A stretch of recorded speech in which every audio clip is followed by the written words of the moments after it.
Hey everybody, this is going to be Rule 2.1 Advisor, and the case is in the matter of David R. Harrison. This was decided by the Supreme Court of South Carolina in 2003. So some facts in this opinion are that Mr. Harrison was retained to represent a client and her children in regard with injuries to an auto accident. He never communicated in writing with the client. She always initiated contact with Mr. Harrison regarding her case.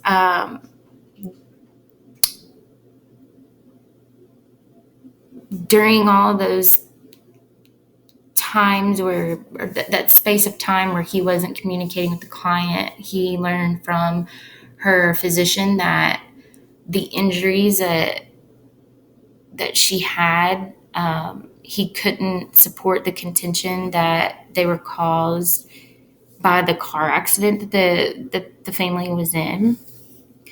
And Mr. Harrison failed to give this information to his client.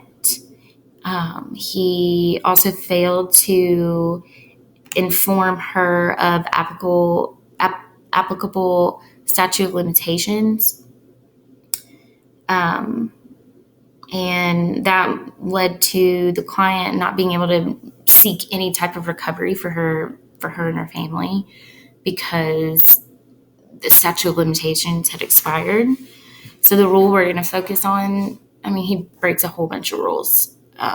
But the rule we're going to focus on for this is Rule 2.1, and we're going to click on its description for South Carolina. In representing a client, a lawyer shall exercise independent professional judgment and render candid advice. In rendering advice, a lawyer may refer not only to law but to other considerations as moral, economic, social, and political factors that may be relevant to the client's situation. So the part of this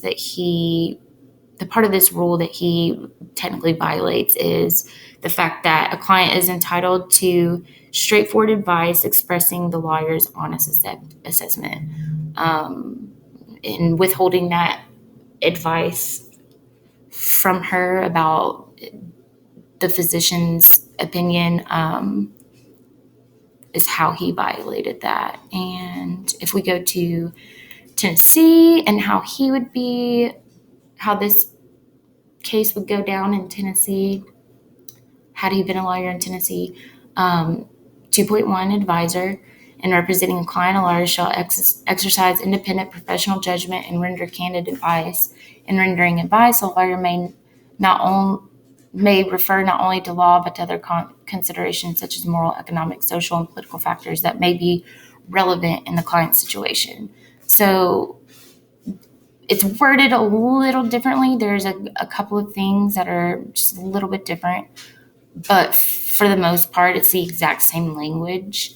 And again, in the comments, it outlines a client is entitled to straightforward advice expressing the lawyer's honest assessment. So, he violates that by not giving her that information and figuring out where they could go from there. He also admits that he violated all of these rules knowingly. So he was suspended for 30 days, or 90 days, I'm sorry. No, he was suspended for 30 days. And I feel like that he would get the exact same punishment in Tennessee because it's the exact same rule. He's admitting to what he's done wrong or that he had done something that violates the rules of professional conduct. And